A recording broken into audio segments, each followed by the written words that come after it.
வணக்கம் நண்பர்களே. 1ஆம் தேதி பட்ஜெட் நிர்மலா சீதாராமன் நிதியமைச்சர் பார்லிமெண்ட்டில் சமர்ப்பித்தாங்க. அதுக்கு முன்னாடி எக்கனாமிக் சர்வே, ஜனாதிபதியின் உரை. இப்போ இந்த ஜனாதிபதியின் உரைக்கான நன்றி தெரிவித்தல் அது பிப்ரவரி 2ஆம் தேதி நடந்தது. இந்த நன்றி தெரிவித்தல் உரையில் பல குழப்பங்கள்லாம் ஏற்பட்டுச்சு. அதுக்கு அடுத்ததாக அதில் ராகுல் காந்தி பலவிதமான உளறல்கள்லாம் இருக்குது. அதை வேற வீடியோவில் பார்க்கலாம். இந்தியா மற்றும் சைனாவுக்கு இடையே நடந்த மோதலை பற்றி அதை அடுத்த வீடியோவில் பார்க்கலாம். ஜனாதிபதி உரைக்கு நன்றி தெரிவிக்கும் வகையில் பிரதம மந்திரி அன்று மாலை 5 மணிக்கு லோக்சபாவில் தன்னுடைய உரையை நிகழ்த்துவதற்காக இருந்தார். அதெல்லாம் ரெடியாக இருந்தது. அன்னைக்கு நடந்த நிகழ்வு தவிர்க்கப்பட்டிருக்காவிட்டால் உலகத்தில் இந்தியாவிற்கு மிகப்பெரிய ஒரு தலைகுனிவு ஏற்பட்டிருக்கும். கேவலமான நாடு என்ன, இந்த நாட்டில் ஜனநாயகம் என்ன, மாதிரி ஒரு பாராளுமன்றம் என்ன, மாதிரி ஒரு பிரதம மந்திரி, இந்த மாதிரி பல குற்றச்சாட்டுகள் வைத்து அவமானப்படுத்தப்பட்டிருக்கும். இந்திய மக்களே அவமானத்துக்கு உள்ளாகி இருப்பார்கள். அந்த அளவுக்கு ஒரு மிக மிக கேவலமான கீழ்த்தரமான ஒரு நடவடிக்கையை காங்கிரஸ், அதன் தலைவரான LOP leader of opposition party ராகுல் மற்றும் அவர் குடும்பம் ஆன சோனியா காந்தி, பிரியங்கா வாத்ரா, இவங்க எல்லாரும் காங்கிரஸினுடைய முழு சப்போர்ட்டோட ஒரு மிக மிக கீழ்த்தரமான செயலை நடத்துவதற்காக இருந்தார். அதை பற்றி ஃபுல் டீட்டெயில் நான் கொஞ்சம் வெயிட் பண்ணுவேன். எப்போவுமே உங்களுக்கு அடிக்கடி நான் சொல்லியிருக்கேன். பல தகவல்கள் எது உண்மைத்தன்மை உள்ளது அப்படிங்கிறதெல்லாம் கொஞ்சம் அலசி ஆராய்ந்து அதுக்கப்புறமா தான் நான் வீடியோ போடுறதுங்கிறது என்னுடைய ஒரு நடைமுறையாக வச்சுருக்கேன். நான் அதனால தான் அது நடந்து 2ஆவது நாள் இன்று இதை ரெக்கார்ட் பண்ணுறேன். இது எப்படியும் பப்ளிஷ் ஆகிறதுக்கு ஒரு 3-4 நாள் ஆகும். தயவு செஞ்சு மன்னிச்சுக்கோங்க. உங்களுடைய ஆதரவு வேணும். ஃபுல் வீடியோவும் பாருங்கள். சரி, இப்போ என்ன ஆயிருக்கு அப்படின்னா, நம்ம எல்லாருக்குமே தெரியும் 12வது ஆண்டுல பிரதம மந்திரியாக திரு மோடி அவர்கள் அடியெடுத்து வச்சிருக்காரு. கிட்டத்தட்ட இந்த காலகட்டத்தில் இந்த 11 ஆண்டுகள்ல 40 முறை லோக்சபா கூடியிருக்கு. ஒரு தரம் கூட இந்த மாதிரி ஒரு அசம்பாவிதம், ஒரு கீழ்த்தரமான நிகழ்வு நடந்ததா சொல்லவே முடியாது. ஆனா அவங்களுடைய விரக்தியின் உச்சியில போய் நிக்கிறாங்க ராகுல் காந்தி, சோனியா காந்தி, பிரியங்கா வாத்ரா மற்றும் அவர்களுக்கு பின்புலத்தில் அப்படியே இந்த பாரசைட் அப்படின்வாங்கல்ல, ஒட்டுண்ணி மாதிரி அவங்க கூடவே இருக்கிற சில காங்கிரஸ் தலைவர்கள், எம்பிக்கள், காங்கிரஸ் கட்சியினுடைய தலைவர் எல்லாருமே இதில் இருக்காங்க. இந்த இடத்துல என்னன்னா, எவ்வளவோ முயன்று பார்த்துட்டாங்க. காங்கிரஸ் பலவிதமான முன்னெடுப்புகளை செஞ்சிருக்காங்க. ஆர்டிகல் 370, CAA, அதுக்கப்புறம் ராமர் ஜென்மபூமி, அதனுடைய கோவில், இப்படி முத்தலாக்கு, அதுக்கப்புறம் இந்த வக்ஃப் போர்டு அமெண்ட்மெண்ட் பில்லு, இந்த மாதிரி பல விஷயங்களிலுமே இந்த அரசு சுப்ரீம் கோர்ட் மூலமாக தீர்வு கண்டிருக்கு. எல்லாத்திலையுமே காங்கிரஸுக்கு தோல்வி. அவங்க தான் கேஸை கொண்டு போய் ஃபைல் பண்றாங்க. ஆனா சுப்ரீம் கோர்ட்ல அவங்களுக்கு மிகப்பெரிய தோல்வி தான் அடைஞ்சிருக்காங்க. அதை தவிர என்ன பண்ணிருக்காங்கன்னா, நேபாள், ஸ்ரீலங்கா, பங்களாதேஷ் மாதிரி இங்கேயும் ஜன் இசட்டை தெருவில் இறங்கி போராட வைக்கிறதுக்கான பல முயற்சிகளை செஞ்சாங்க. திருப்பியும் தோல்வி. விவசாய போராட்டம் சாமர்த்தியமா திரு மோடி அவர்கள் நம்மளுடைய நாட்டினுடைய மக்கள் நலன் முக்கியம், உலக அளவுல இந்தியாவினுடைய மதிப்பும் மரியாதையும் முக்கியம்னு சொல்லிட்டு, எனக்கு அதனால ஒன்றும் அகந்தை கிடையாது, என்னுடைய ஈகோக்காக நான் பில்லு கொண்டு வரல, விவசாயிகளின் நலனுக்காக கொண்டு வரேன்னு சொல்லிட்டு ரிட்டர்ன் வாங்கிக்கிட்டார். 2ஆவது முறை திருப்பியும் செஞ்சு பார்த்துருக்காங்க. இப்ப திருப்பியும் நான் சொல்றேன், இன்னொரு முக்கியமான விஷயம் சொல்றேன், கேட்டுக்கோங்க. 3ஆவது முறையாக ராகுல் காந்தி விவசாயிகளை தூண்டிவிட்டு இந்திய அமெரிக்க ஒப்பந்தத்தில் அவர்களுக்கு மிகப்பெரிய நஷ்டம் என்று சொல்லி அவர்களை கிளப்பி விட்டுருக்காங்க. விவசாயிகள் இப்போ ஒரு முன்னெடுப்பு செய்ய போறாங்க, போராட்டத்துக்கு ரெடி ஆகிட்டு இருக்காங்க. இதுக்கு நடுவுல பியூஷ் கோயல் ஓப்பனா சொல்லியிருக்காரு. பல அகில இந்திய ஊடகங்கள், டெலிவிஷன் ஊடகங்கள் எல்லாம் ஓப்பனா சொல்லியிருக்காரு, விவசாயத்தை பற்றியோ இல்ல பிஷரிஸை பத்தியோ டெய்ரி ப்ராடக்ட்ஸை பத்தியோ இந்த ஒப்பந்தத்துல பேச்சே கிடையாது. அதை தவிர MSME எல்லாம் வேற சேர்த்து சொல்லியிருக்காரு. ஆனாலும் ராகுல் காந்தி கிளப்பி விட்டுட்டு இருக்காரு, பிரிவினைவாதம் பேசிட்டு இருக்காரு. இந்த ஆட்சி போயே ஆகணும், எப்படியாவது நம்ம ஆட்சி வரணும், காங்கிரஸ் ஆட்சிக்கு வரணும், தாம் பிரதம மந்திரி ஆகணும். அது யாரோட அஜெண்டா அப்படின்னா, வெளிநாட்டில் இருக்கிற, குறிப்பா USA இருக்கக்கூடிய CIA, டீப் ஸ்டேட், இவங்களுடைய அஜெண்டா. ஆக மொத்தம் அவங்களுடைய அழுத்தம் காங்கிரஸ் அதன் குடும்ப மேல மிக மிக அதிகமாக ஆகிக்கிட்டே வருது. இந்த இடத்துல தான் எல்லா இடத்துலயும் அவங்க ஃபெயிலியர் ஆகிட்டு வராங்க. நாளாக பிரதம மந்திரியோட மதிப்பு கூடிக்கிட்டு போகுது. திரும்பவும் 73% உலக அளவுல அவர் தான் தலை சிறந்த தலைவராக இருக்கிறார் அப்படிங்கிற கருத்து கணிப்பெல்லாம் வேற வந்திருக்கு. இந்தியாவில் வேற மக்கள் ரொம்ப கொண்டாடுறாங்க. சமீபத்தில் இந்தியா டுடே எடுத்த ஒரு சர்வே படி பாத்தீங்கன்னாக்க 354 இடத்துல பாஜக வெற்றி பெறும் பாஜக கூட்டணி கட்சிகள் எல்லாம் வெற்றி பெறும்னு இப்ப இன்னைக்கு தேர்தல் நடத்தினா 354 இடங்கள்ல வெற்றி பெறும் அப்படிங்கிற ஒரு கருத்து கணிப்பு வேற வந்திருக்கு. அதுல பாஜக தனிப்பெருமையான 272 சீட்டை தாண்டிடும் வேற சொன்னார். இதெல்லாம் பார்த்து அவங்களுக்கு எரிச்சல், எப்படியாவது ஏதாவது ஒரு செய்ய, இது ஒரு கடைசி முயற்சியா ஏன் இருக்கக்கூடாது? இது கடைசி முயற்சியா இருக்காது, இன்னும் பண்ணிக்கிட்டே தான் இருப்பாங்க, சும்மாவே இருக்க மாட்டாங்க. அதுவும் ராகுல் காந்தியால சும்மா இருக்க முடியாது. ஏன்னா அவருடைய பாராளுமன்ற நடவடிக்கைகள்லாம் நீங்க பாத்தீங்கன்னாலே இவ்வளவு ஒரு அருவருப்பா, அதுவும் வயசு வேற 54 வயசு ஆயிடுச்சு. அதைத்தான் பிரதம மந்திரி மோடி சொல்லியிருக்காரு. இவ்வளவு அனுபவம் மிக்க, ஆனா இவ்வளவு கீழ்த்தரமா ஏன் நடந்துக்கிறீங்க அப்படின்னா கேட்கிறாரு. ஒரு தரம் கண்ணை சிமிட்டுறாரு, ஒரு தரம் மோதியை போய் கட்டி அணைச்சிக்கிறாரு. இதை விட இன்னொரு கேவலமான ஒரு நிகழ்வு ஒண்ணு பண்ணிருக்காரு. முன்னாள் எம்பியான ஸ்மிருதி இரானி அவர்களை பார்த்து ஃபிளையிங் கிஸ் கொடுத்திருக்காரு. எவ்வளவு ஒரு கீழ்த்தரமா நடந்துக்க முடியுமோ அந்த அளவுக்கு கீழ்த்தரமா நடந்தது. சரி, இப்ப என்ன பண்ணிருக்காங்க அப்படின்னா, நீங்க பாருங்க, எப்பவுமே ஒரு நல்ல ஞாபகம், ஒண்ணு வெளிநாடு போனா டூல் கிட் எடுத்துட்டு வருவாங்க, இல்லைன்னா கங்காராம் ஹாஸ்பிட்டல் ஒரு மிகப்பெரிய ரகசிய அறை, அது அந்த இடத்துல பலவிதமான ரகசிய கூட்டங்கள், ரகசிய டெசிஷன்ஸ், எல்லாமே சீக்ரெட் டெசிஷன்ஸ் சொல்லக்கூடிய எல்லாமே எடுக்கப்படும். இந்த தரம் கங்காராம் ஹாஸ்பிட்டல்ல சோனியா காந்தி அட்மிட் ஆனாங்க. அங்க 2 முக்கியமான டூல் கிட்ட எடுத்து நடத்துவதற்காக ஆரம்பம் பிளான் எல்லாமே செய்யப்பட்டது அப்படிங்கிறது தான் வந்திருக்கிற ஆணித்தரமான தகவல். இது ஏன் சார் அது ஒன்றும் செய்ய முடியாதா அப்படின்னா, நான் பல முறை சொல்லியாச்சு, இது ஜனநாயக நாடு. இன்னைக்கும் காங்கிரஸ் கையில 99 எம்பிஸ் இருக்காங்க. 16 கோடியிலிருந்து 18 கோடி மக்கள் அவங்களுக்கு ஓட்டு அளிக்கிறாங்க. இதுல இருந்து இந்தியாவையே விடுதலை செய்வதற்கு 2வது விடுதலை வரணும் அப்படின்னா மக்கள் தான் அதை உணர்ந்து இந்த காங்கிரஸ் கட்சிக்கு ஓட்டு போடாம, காங்கிரஸ் மற்றும் அந்த இந்தி கூட்டணிக்கு ஓட்டு போடாம அவர்களை தோற்கடிக்க வேண்டும் நிரந்தரமாக. அது ஒண்ணுதான் தீர்வு. இல்லைன்னா பல கேஸ் எப்படி சுப்ரீம் கோர்ட்ல போய் வெற்றிகரமாக இப்ப இருக்கிற ஆளுங்கட்சி பாஜகவுக்கும் பிரதமர் மோடிக்கும் பெருமை சேர்த்ததோ அந்த மாதிரி தான் கொண்டு போக முடியும். இது அவங்களெல்லாம் அரெஸ்ட் பண்ணி கைது பண்ணி கேஸ் போட்டு உள்ள தள்ளுறது, இதெல்லாம் செஞ்சீங்கன்னா அவங்க திரும்பியும் 99 இல்ல 299 சீட்டு ஜெயிச்சு வந்துருவாங்க. தயவு செஞ்சு புரிஞ்சுக்கங்க, அவ்வளவுதான். இப்ப நான் அடுத்ததா எங்க வரேன்னா, இந்த கங்காராம் ஹாஸ்பிட்டல்ல 2 டூல் கிட்ட முதல்ல கையில் எடுத்திருக்காங்க. ஒன்னு யூஜிசி பத்தி, யூனிவர்சிட்டி கிராண்ட்ஸ் கமிஷன், அதனுடைய ரெஃபரன்ஸ் பாயிண்ட்ஸை பத்தி இருக்கு, ரெகுலேஷன் பாயிண்ட், அதை பத்தி நான் தனி வீடியோவா 2-3 வீடியோக்கள பல விஷயங்கள் இருக்கு, அதை உங்க கூட ஷேர் பண்றேன். அதுக்கு அடுத்ததா எடுத்த டூல் கிட் தான் இந்த பிரசிடென்ஷியல் அட்ரஸுக்கான மோஷன் ஆஃப் தேங்க்ஸ் அப்படின்னு சொல்லுவாங்க. அதற்கான இது அப்ப பிரதம மந்திரி உரையாற்ற வரும்போது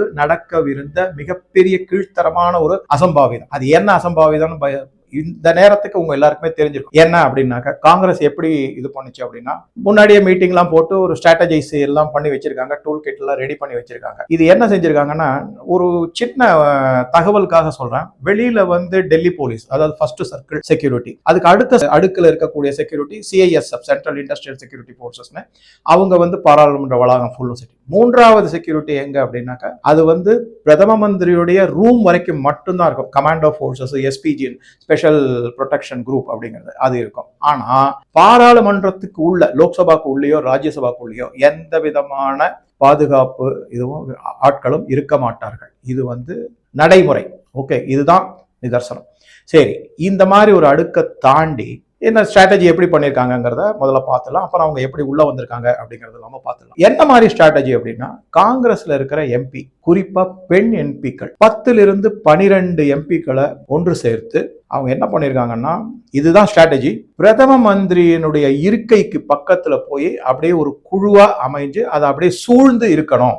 ஒரு பாயிண்ட் அந்த மாதிரி இருக்கும்போது அவங்க கையில 10 அடி நீளம், 4 அடி அகலம் உள்ள ஒரு ஃபிளக்ஸ் பேனர் மற்றும் சில பதாகைகள், புஸ்தகங்கள், இந்த மாதிரி சிலதை கையில வச்சு அந்த இடத்த ஆக்கிரமிச்சிருக்காங்க. அந்த இடத்தை ஆக்கிரமிக்கும் போது இந்த ஃபிளக்ஸ் பேனர் இருக்கு இல்லையா, அதை எந்த மாதிரி பொசிஷன் பண்ணிருக்காங்கன்னா, பார்லிமெண்ட்டுக்கு உள்ள வளாகத்துக்குள்ள கிட்டத்தட்ட 500க்கும் அதிகமான க்ளோஸ்டு சர்க்கியூட் டிவி, CCTV இருக்கு. அது எல்லாத்தையும் ரெக்கார்ட் பண்ணிடும். அதை கண்காணிச்சுக்கிட்டு இருப்பாங்க. ஆனா லோக்சபாக்கு உள்ளேயோ இல்ல ராஜ்யசபாக்கு உள்ளேயோ பார்க்கும்போது அங்க லைவ் டெலிகாஸ்ட் சொல்லக்கூடிய CCTVs இருக்கும். அந்த லைவ் டெலிகாஸ்ட் CCTVல இந்த காங்கிரஸ் பெண் எம்பிக்கள் தங்களுடைய முகங்கள் எதுவும் வராம, பிரதம மந்திரியுடைய முகங்கள் மட்டும், அவருடைய இது மட்டும் வரா மாதிரி இப்படி பேனரை பிடிச்சுக்கிட்டு CCTVல தாங்கள் வராம ஒரு ஜாக்கிரதையா பார்த்துக்கிட்டு அந்த மாதிரி ஏற்பாடு பண்ணிருக்காங்க. இது ஒரு முக்கியமான பாயிண்ட், நல்லா கவனிக்கணும். சரி, இதுக்கு நடுவுல என்ன இருக்கு அப்படின்னா, அன்றைய நாள் பொழுதுல காங்கிரஸ் எம்பிக்கள் இங்கேயும் அங்கேயும் நிறைய போயிட்டு வந்திருக்காங்க. பிரியங்கா வாத்ரா இந்த 8 to 10 பெண் எம்பிக்களை கூப்பிட்டு தனியா பலவிதமான ஆலோசனைகள்லாம் வழங்கியிருக்காங்க.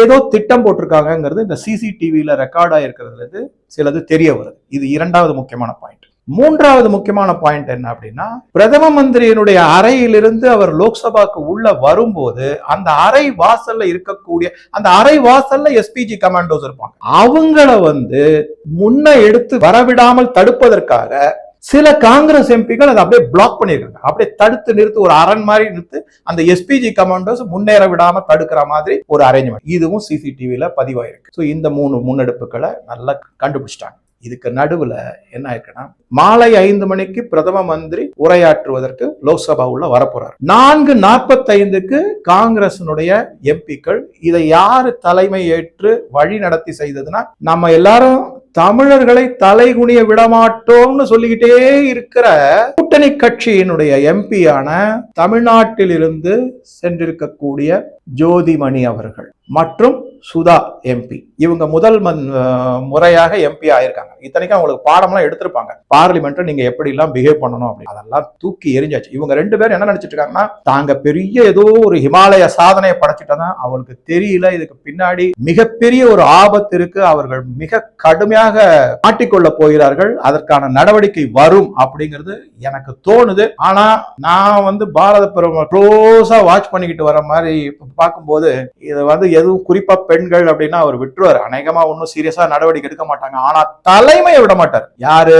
இந்த ராகுல் காந்தி, பிரியங்கா வாத்ரா, சோனியா காந்தியை விட மாட்டாங்க. கண்டிப்பா விட மாட்டாங்க. ஏதாவது ஒரு நடவடிக்கை வரும். இந்த எம்பி, ஏன்னா இவங்க வெறும் அம்புதான் எய்தவர்கள் இந்த 3 தான், இந்த ஃபேமிலி தான், அவங்க தான் அதை செஞ்சிருக்காங்க. சரி, இவங்க இந்த ஜோதிமணி தலைமையில அங்க போயிருக்காங்க. அங்க போய் இந்த குழுமி இருக்காங்க. அப்ப ஸ்பீக்கர் ஓம் பிர்லா சொல்லியிருக்காரு, தயவு செஞ்சு இந்த மாதிரி கூடக்கூடாது, நீங்க எங்களுடைய பர்மிஷன் வேற கிடையாது, இந்த மாதிரி பதாகைகள்லாம் லோக்சபாக்கு உள்ள வருவதற்கான அனுமதியே கிடையாது, இதை எப்படி நீங்க கொண்டு வந்தீங்க, செக்யூரிட்டி பிரீச் அப்படின்னு வேற சத்தம் போட்டிருக்காரு. அவர் வெளியில் நீங்க உங்களுடைய இடத்துக்கு திரும்பி போங்க. இந்த நிலைமையின் விபரீதத்தை உணர்ந்து திரு அஸ்வினி வைஷ்ணவும், அவர் மந்திரி அமைச்சரா இருக்கிறவர், அது தவிர ரயில்வே மற்றும் ஐடி மினிஸ்டர் இருக்கார், அதை தவிர மனோஜ் திவாரின்னு டெல்லியில இருக்கக்கூடிய எம்பி 2 பேரும் போய் அவங்க கிட்ட வேண்டுகோள் விடுத்திருக்காங்க. குறிப்பா இந்த பெண் எம்பிக்களான ஜோதிமணி, சுதா இவங்க கிட்ட எல்லாம். அப்புறம் இந்த வர்ஷா கைக்வாட் அப்படின்னு, வர்ஷா கைக்வாட் மகாராஷ்டிரால இருந்து இருக்கிற காங்கிரஸ் எம்பி.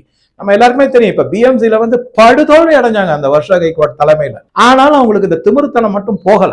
என்ன ஒரு அடாவடித்தனம், கேவலமான பிஹேவியர், அவ்வளவு மோசமான. இவங்க எல்லாம் எப்படி எம்பியா நம்மள ஆண்டுகிட்டு இருக்காங்கன்னு, இவங்களால நம்ம ஆளப்படுறோமான்ற ஒரு மாதிரி அருவருப்பு தான் வருது. அந்த மாதிரி இவங்க எல்லாருக்கிட்டையும் வேண்டுகோள் விடுத்துறாங்க, தயவு செஞ்சு இது மாதிரி போயிடுங்க, பிரதம மந்திரி வரப்போறாரு, இது மாதிரி செய்யக்கூடாது, இது தகாத செயல் அப்படின்லாம் சொல்லியிருக்காங்க. ஆனா கேட்கவே இல்லை. உடனே நிலைமையினுடைய விபரீதத்தை புரிஞ்சுக்கிட்டாரு. இதுக்கு நடுவுல என்ன ஆயிருக்கு அப்படின்னா, எஸ்பிஜி உடனே ஓம் பிர்லாக்கு மெசேஜ் கொடுத்துட்டாங்க. என்ன மெசேஜ் அப்படின்னா, பிரதம மந்திரியை தாக்குவதற்கு இந்த பெண் எம்பிக்கள் காங்கிரஸ் தலைமையினால அமைக்கப்பட்டு திட்டம் தீட்டப்பட்டுள்ளது. எனி டைம் பிரதம மந்திரி தாக்கப்படலாம், அதனால பிரதம மந்திரிக்கு பாதுகாப்பு கொடுக்க வேண்டியது அவசியம். ஆனா எஸ்பிஜி கமாண்டோ உள்ள வர முடியாது. அதனால ஓம் பிர்லா, அமித்ஷா 2 பேரும் கலந்து ஆலோசித்து உடனடியாக பிரதம மந்திரிக்கு என்ன தெரிவிச்சாங்கன்னா, தயவு செய்து நீங்க இன்னைக்கு அவைக்கு வர வேண்டாம் அப்படின்னு. இதே மற்ற ஒரு பிரைம் மினிஸ்டரா இருந்தாங்க, மோதியை தவிர வேற யாராவது இருந்தாங்கன்னா, என்னுடைய பார்வை இது. அதனால நான் எப்பவுமே கொஞ்சம் read in between the line அடிக்கடி உங்ககிட்ட சொல்லியிருக்கிறது தான். அதுபடி நான் என்ன நினைச்சேன் அப்படின்னா, இதே அவர் இடத்துல வேற யார் என்ன செஞ்சிட முடியும், நான் மாவீரனாகும் அப்படி இப்படின்னு சொல்லிட்டு வந்திருப்பாரு. ஆனா அவர் மனதுல உடனே என்ன பட்டிருக்கும் அப்படிங்கிறது எனக்கு ஓரளவுக்கு யூகிக்க முடியுது. இந்த நாட்டினுடைய கண்ணியம் காப்பாற்றப்படும், இந்த நாட்டினுடைய மரியாதை காப்பாற்றும், இந்த நாட்டினுடைய மதிப்பு காப்பாற்றப்படும். ஏதாவது ஒரு அசம்பாவிதம் நடந்தால் உலக அளவில் இது பேசப்படும். இந்தியாவின் மதிப்பும் மரியாதையும் கண்ணியமும் உலக அரங்கில் படு வீழ்ச்சி அடையும் அப்படிங்கிறத நினைச்சுக்கிட்டு, சரிப்பா உங்க அட்வைஸ், நீங்க பெட்டர் ஜட்ஜ், நான் வரல அப்படின்ட்டு அவர் ஒதுங்கிட்டார். இதுக்குள்ள என்ன ஆயிருக்கு அப்படின்னு பாருங்க. ஓம் பிர்லாவுக்கும் இன்டெலிஜென்ஸ் ஏஜென்சிஸுக்கும் கிடைத்த தகவல்ல ஒரு சின்ன விஷயம் இருக்கு. என்ன அப்படின்னா, இந்த விஷயத்தை தான் நான் பல செய்திகளை படித்து ஆராய், அதாவது காங்கிரஸ்ல சில தலைவர்கள் எம்பிக்கள்லாம் இருக்காங்க. அவங்க கடந்த சில ஆண்டுகளாக பாரத பிரதமர் மோடி அவர்களுடைய நடவடிக்கை, அவருடைய அரவணைப்பு, இந்த நாட்டு மீது அவருக்கு இருக்கிற பற்று, இதெல்லாம் பார்த்து கொஞ்சம் கொஞ்சமா அவங்களுக்கு அடிமேல் அடி அடித்தால் அம்மியும் நகருங்கிற மாதிரி அவருடைய நற்செயல்கள் மூலமா இவங்களுக்கு ஒரு இது வந்திருக்கு. இதை தவிர அந்த ஆபரேஷன் சிந்தூர் 2ல அவர் நிறைய பேரை இந்த மாதிரி எதிர்கட்சியில இருக்கிற தலைவர்களை தான் பல நாடுகளுக்கு தூதுவர்கள் மாதிரி அனுப்பி எல்லாத்தையும் பேச வச்சு அதை மிகப்பெரிய அளவில் புகழ்ந்து பாராட்டினார் வேற பாரத பிரதமர். இதனாலலாம் அவங்களுக்கு ஒரு நல் மதிப்பும் ஒரு நல்ல எண்ணமும் பாரத பிரதமர் மேல அதனால இதுதான் முக்கியமான செய்தி. அவர்களிலேயே சிலர் இந்த மாதிரி எல்லாம் காங்கிரஸ்ல பிளான் பண்றாங்க அப்படிங்கிற செய்தியை பிரதம மந்திரி மோடி அவர்கள் மேல வைக்கப்பட்டுள்ள மரியாதை, மதிப்பு, அபிமானம், இந்த நாட்டின் மீது அவர்களுக்கு இருக்கக்கூடிய அக்கறை, இதை எல்லாத்தையும் ஒன்னா எடுத்து இன்டெலிஜென்ட் ஏஜென்சிஸ் கிட்ட, அமித்ஷா கிட்ட, ஓம் பிர்லா கிட்ட இந்த மாதிரி ஒரு நடவடிக்கை நடப்பதாக இருக்கிறது, கொஞ்சம் ஜாக்கிரதையா இருங்கன்ற சொல்லியிருக்காங்க. அவங்களுக்கு வர பிடிக்கல. இந்த குடும்பம் இருக்கு இல்லைங்களா, குடும்ப கட்சி தான் அது மிக மிக கேவலமாக போயிட்டு இருக்கும். நல்ல விதமான ஒரு அரசியலை நடத்துவதற்கு அவர்களுக்கு துணிவே இல்லை, லாயக்கும் இல்லை. தேர்தலில் போட்டியிட்டு வெற்றி பெறுவதற்கான வாய்ப்பு வெளிநாட்டு சதிகாரர்களுக்கு உடந்தையா இருக்காங்க. இதெல்லாம் பார்த்து கொஞ்சம் வெறுப்பு கொஞ்சம் கொஞ்சமா வளர ஆரம்பிச்சிருக்காங்க. அதுல நம்மளுக்கே தெரியும், பல பேர் சசி தரூர் மாதிரி போன்றவர்கள், நான் முன்னாடியே கூட சொல்லியிருக்கேன், திக் விஜய் சிங், இவங்க எல்லாருமே கொஞ்சம் கொஞ்சமா அதிருப்தி அதிகமாயிட்டு வருதுன்றத நான் பல வீடியோல அவங்க கூட ஷேர் பண்ணிருக்கேன். ஸோ இதன் மூலமாக இவங்க வெளியே இந்த தகவல் வந்திருக்கு அப்படிங்க. இத மாதிரிலாம் பல தகவல் வரும்போது என்ன மாதிரி முன்னெடுப்பு, சரி இப்ப என்ன பிளான் பண்ணியிருந்தாங்கன்னா, முதல்ல பிரதம மந்திரி வந்த உடனே அவரை சூழ்ந்துகிட்டு முதல்ல கோஷம் எழுப்புவது, அதுக்கப்புறம் அவருடைய உடைகளை பிடித்து இழுப்பது. இந்த டயத்துல இந்த நேரத்துல என்ன ஆயிடும் அப்படின்னா, பாஜக எம்பிஸ் கண்டிப்பா அவங்களுக்கு ஒரு உத்வேகமும் ஒரு கோபமும் வரும். தன்னுடைய தலைவரை, அதுவும் ஒரு உன்னதமான தலைவர் பாரத பிரதமரை இந்த மாதிரி செஞ்சுட்டாங்களே அப்போசிஷன் சொல்லிட்டு அவங்களும் ஓடி வருவாங்க. அதுல குறிப்பா அவங்க யாரை டார்கெட் பண்ணிருக்காங்க இந்த காங்கிரஸ் பெண் எம்பிக்கள்னா, நிஷிகாந்த் துபே. எதனால நிஷிகாந்த் துபே அவர் மேல ஒரு காழ்ப்புணர்ச்சியோட தாக்குதல் நடத்துறதுக்கு ரெடியா இருந்தாங்கன்னா, சமீப காலத்துல நிஷிகாந்த் துபே பல விதமான ரகசியங்களை போட்டு நேரு ஃபேமிலி, இந்த காந்தி ஃபேமிலியை பத்தி பல விதமான ரகசியங்களை போட்டு உடைச்சிருக்காரு. குறிப்பா நம்ம ஒரு வீடியோல பார்த்தோம், நேருவோட லெட்டர்ல எல்லாம், எட்வினாக்கு அவருக்கு எழுதின லெட்டர்ல எல்லாம் அதெல்லாம் சோனியா காந்தி 40 கார்டன்ல தன்னுடைய வீட்டுக்கு எடுத்துட்டு போயிட்டாங்க, இது ஒரு டாக்குமெண்ட் திருட்டு அப்படின்னு கூட பேசியிருக்காரு. அதை தவிர ஒரு 13 புத்தகங்களை அவரு சொல்லியிருக்காரு. இந்த புத்தகங்கள்ல எல்லாம் நீங்க எல்லாமே நீங்க பேன் பண்ணது, காங்கிரஸ் ஆட்சியில இருந்த போது நேருவை பத்தி, இந்திரா காந்தியை பத்தி, ராஜீவ் காந்தி பத்தி, அவருடைய ஊழல்களை பத்தி, இந்தியா சைனா போரை பத்தி, இத மாதிரி பல விதங்கள ஊழல் பத்தி இருந்த 12-13 புத்தகங்கள், ஒரு பெரிய லிஸ்டே இருக்கு. நான் அடுத்த வீடியோல அந்த லிஸ்டே உங்களுக்கு காமிக்கிறேன். அந்த மாதிரி இருக்கும்போது இந்த நிஷிகாந்த் துபே காங்கிரசினுடைய முகத்தரை கிழித்து எரிகிறார் அப்படிங்கிற ஒரு இதுல அவரை அட்டாக் பண்றதுக்கு அவர் கண்டிப்பா ஓடி வருவார், பிரதம மந்திரிக்கு பாதுகாப்பாரனா இருக்கார். அந்த சமயத்துல இவங்க என்ன பிளான் பண்ணிருக்காங்க, இந்த பெண், இதுதான் நான் சொல்ற மிக மிக கீழ்த்தரமான எண்ணம் செயல்படுத்துவதாக இருந்த ஒரு கேவலமான நடவடிக்கை. என்ன அப்படின்னா, இந்த பெண் எம்பிக்கள், குறிப்பா இந்த ஜோதிமணி, இந்த வர்ஷா கைக்வாடு, மற்ற காங்கிரஸ் எம்பிக்கள், இவங்க எல்லாம் என்ன பண்ணிருக்காங்கன்னா, தலையை விரிச்சு போடுறது, ஆடைகளை அலங்கோலமாக ஆக்கிக் கொள்வது தாங்களாகவே, இதெல்லாம் வந்திருக்கு ரிப்போர்ட்ல. அதனாலதான் நான் சொல்றேன், எல்லாமே ரிப்போர்ட்ல வந்திருக்கு. ஸோ தங்களுடைய ஆடைகளை தாங்களாவே பண்ணிட்டு, இது மோடியும் பாஜக எம்பிக்களும் பெண்களை அவமானப்படுத்தி விட்டார்கள், இழிவுபடுத்தி விட்டார்கள், மானபங்கப்படுத்தி விட்டார்கள் அப்படிங்கிற ஒரு பரப்புரையை செய்வதற்காக இந்த திட்டம் தீட்டப்பட்டது. எவ்வளவு ஒரு மிக மிக கேவலமான கீழ்த்தரமான ஒரு திட்டம். அந்த நடவடிக்கை நல்ல வேளை நடக்கல. இந்தியாவின் மாண்பு காப்பாற்றப்பட்டது பாரத பிரதமர் சமயோசித புத்தினால அப்படின்னு தான் நான் சொல்லுவேன். ஸோ இந்த மாதிரி இவங்க பிளான் பண்ணிருக்காங்க. உடனே என்ன ஆயிருக்கு, நீங்க யோசிச்சு பாருங்க, ராகுல் காந்தி ரெடியா இருக்காரு. எதுக்கு? பாராளுமன்றத்துக்கு வெளியில பத்திரிகைகளுக்கு பேட்டி கொடுப்பாரு. அந்த பத்திரிகைகளுக்கு கொடுக்கக்கூடிய பேட்டியில இதில் தான் ஹைலைட் ஆகும். நான் ஏற்கனவே சொன்ன மாதிரி அந்த பிளெக்ஸ் பேனரை வச்சு சிசிடிவியை கவர் பண்ணிட்டாங்க. டக்குன்னு உடனே அதை மூடிட்டு இவங்களுடைய அலங்கோல நிலையை காமிக்கிறதுக்காக சிசிடிவியில அந்த மாதிரி திட்டங்கள் எல்லாமும் தீட்டப்பட்டிருக்கு. அது எல்லாமே பாராளுமன்றத்திலிருந்து நேரடி அலையில வரும். அப்ப வந்து எல்லா டிவிலையும் அதை காமிக்கப்படும். உலக அளவுல ரெடியா இருக்கிறது, எந்தெந்த பத்திரிகைகள்லாம் ரெடியா இருக்குங்கிற செய்தி கூட வந்திருக்கு. New York times, Washington post, Wall Street Journal, news week, இந்த மாதிரி பல பத்திரிகைகளும் இந்த நிகழ்வை உடனே ஊதி பெருசாக்கி இந்தியாவினுடைய மானத்தை கப்பலில் ஏற்றுவது, இந்தியாவின் மதிப்பை அதல பாதாளத்துக்கு வீழ்த்துவது என்ற ஒரு முனைப்புல இருந்திருக்காங்க அப்படிங்கறதுதான் மிக மிக முக்கியமான செய்தி. அப்ப நம்ம தமிழ்நாடை பொறுத்த வரைக்கும் இது ஒரு பெரிய அதிர்ச்சிகரமான செய்தியே கிடையாது அப்படின்னு நமக்கு சில பேருக்கு தோணலாம். ஏன் அப்படின்னா கிட்டத்தட்ட 1983-84 நினைக்கிறேன்.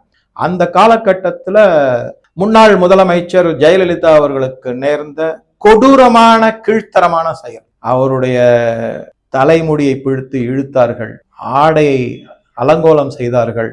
அதாவது இந்த திரௌபதி வஸ்திரஹரன் அப்படின்னு சொல்லுவாங்க, அந்த மாதிரி ஒரு நிகழ்வு. மிக மிக கேவலமாக மைக்க மூடிக்கிட்டு பேசுறதா அப்ப இருந்த முதலமைச்சர் மைக்க மூடாமே ஓப்பனா சொல்றாரு. சில எம்எல்ஏக்கள், அவருடைய கட்சி எம்எல்ஏக்கள் மற்றும் மந்திரிகள் எல்லாம் பார்த்து செய்யுங்க அப்படின்லாம் கண்ணாப்பண்ணான்னு பேசியிருக்காரு. அந்த மாதிரிலாம் அதுல இன்னைக்கு இருக்கக்கூடிய ஒரு மூத்த அமைச்சர், அவருடைய மகன் கூட எம்பி எல்லாம் கூட இருக்காங்க.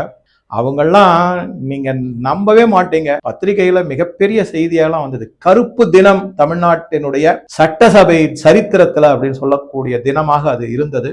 வெறும் உள்ளாடைகளோட பெஞ்சுக்கு மேல பெஞ்சு தாவி நடனமாடினார்கள். இதெல்லாம் நான் வந்து இதுவா சொல்லல, நீங்க போய் பார்க்கலாம், செய்திகள்லாம் இருக்கு. அதனால தமிழ்நாடு மக்களுக்கு இந்த பெண்களை மானபங்கப்படுத்துவது, அவமானப்படுத்துவது அப்படிங்கிறது ஒன்றும் பெரிய ஒரு அதிர்ச்சிகரமான தகவல் இருக்காது. ஏன்னா நமக்கு அதனுடைய அனுபவம் ஏற்கனவே இருக்கு. அசம்பிளியில நடந்தது இன்னைக்கு வந்து பாராளுமன்றத்தில் அவங்களுடைய கூட்டணி கட்சியான இந்தி கூட்டணி முக்கிய கட்சியான காங்கிரஸ் அதை கையில் எடுத்து செய்யறாங்கன்றதுதான் ஒரு வருத்தத்தக்க செய்தி நமக்கு எல்லாருக்குமே. இதுல கடைசியா நம்ம என்ன பாக்குறோம்னா, கண்டிப்பா இந்த சிசிடிவில நான் சொன்ன பல விஷயங்கள் இருக்கு. கங்காராம் ஹாஸ்பிட்டல், டீப் ஸ்டேட்டினுடைய கம்யூனிகேஷன்ஸ், டூல் கிட்டு, எந்தெந்த எம்பிக்கள்லாம் இருக்காங்கன்னா, இதுக்கு நாளைக்கு வந்து ஒரு 8 எம்பியை தமிழ்நாட்டில இருந்து இருக்கக்கூடிய ஒரு ஆண் எம்பி, அவர் வந்து சேர் மேல ஏறி குதிச்சிருக்காரு. அவருங்க அது மாதிரி அவரோட சேர்ந்து 8 பேரை சஸ்பெண்ட் வேற பண்ணியிருக்காங்க இதுக்கு நாளைக்கு. இதை மாதிரி கூத்தெல்லாம் வேற நடந்திருக்கு. இத்தனைக்கும் நோபல் பரிசு வாங்கிய ரவீந்திரநாத்தினுடைய சர்நேமை வச்சிட்டு இருக்காரு அவரு.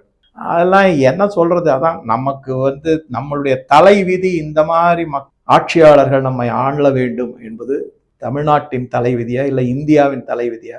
இரண்டாவது சுதந்திரமாக வரணும். ஆனா இதுல விட்டு குறிப்பா நான் என்னத்தை கவனிச்சேன் அப்படின்னா, இப்ப இந்த சுப்ரியா சூலே, அதுக்கப்புறம் மற்ற சில எம்பிக்கள், இந்தி கூட்டணியில இருக்கக்கூடிய இவங்கெல்லாம் வந்து இந்த காங்கிரஸ் பெண் எம்பிக்கள் இவங்களையும் கூப்பிட்டுருக்காங்க. அவங்க நாங்க வர முடியாது, இதெல்லாம் தகாத செயல், நாங்க வர முடியாதுன்ட்டாங்க. அது ஒரு பாயிண்ட், முக்கியமான பாயிண்ட். அதே சமயத்துல திரிணாமுல் காங்கிரஸா இருக்கட்டும், திரிணாமுல் காங்கிரஸினுடைய தலைவி மம்தா பானர்ஜினா அப்படியே பேயாட்டம் ஆடக்கூடிய லேடி, அவங்களே வந்து இதுல பார்ட்டிசிபேட் பண்ணல. டிஎம்கே பார்ட்டிசிபேட் பண்ணல, ஆனா பின்னால இருந்து சப்போர்ட் பண்ணிருக்காங்க அப்படிங்கிறது தெரிய வந்திருக்கு. சமாஜ்வாதி கட்சி பார்ட்டிசிபேட் பண்ணல, டிம்பிள் யாதவ்லாம் கிட்டேயே போகல அப்படிங்கிறாங்க. அடுத்ததான் இன்னொரு முக்கியமான செய்தி என்னன்னா, இவங்கெல்லாம் வந்து காங்கிரஸுக்கு சப்போர்ட் பண்ணல, மோதியை அவமானப்படுத்துவதற்கு, மோதியினுடைய பேரை கெடுப்பதற்குனா கூட இந்த நிகழ்வை வச்சு காங்கிரஸ் மேல இந்த எந்த இந்தி கூட்டணியில் இருக்கிற கட்சியுமே ஒரு சிறு கண்டனம் கூட தெரிவிக்கவில்லை. அப்ப என்ன தோணுது? இந்தி கூட்டணி இதுல கூட்டுக்களவாணிகள் தான் எல்லாருமே. இதுல இவங்க எல்லாரும் ஒன்னா சேர்ந்து இந்த மாதிரி ஒரு நிகழ்வு நடந்தால் நல்லது, இந்த ஆட்சி கவிழணும் அப்படிங்கிறது தான் இதுல நமக்கு தெரியக்கூடிய முக்கியமான செய்தி. யாருமே கண்டனம் தெரிவிக்கல. தமிழக ஊடகங்களும் வழக்கம் போல மௌனம். அவங்க ஏதோ ஒரு தேவையில்லாத ஒரு நடிகருக்கு எந்த படம் வெற்றி எந்த படம் தோல்விங்கிற இதுல ஆராய்ச்சியில இறங்கிட்டு இருக்காங்க. எத்தனை சதவீதம் ஓட்டு வரும், இதுலதான் இந்த மாதிரிலாம் போயிட்டு இருக்கு. ஸோ மிக மிக ஒரு கருப்பு தினம் அப்படின்னு சொல்லக்கூடிய நாள் இந்த பாராளுமன்றத்தில் நிகழ்ந்த நிகழ்வு.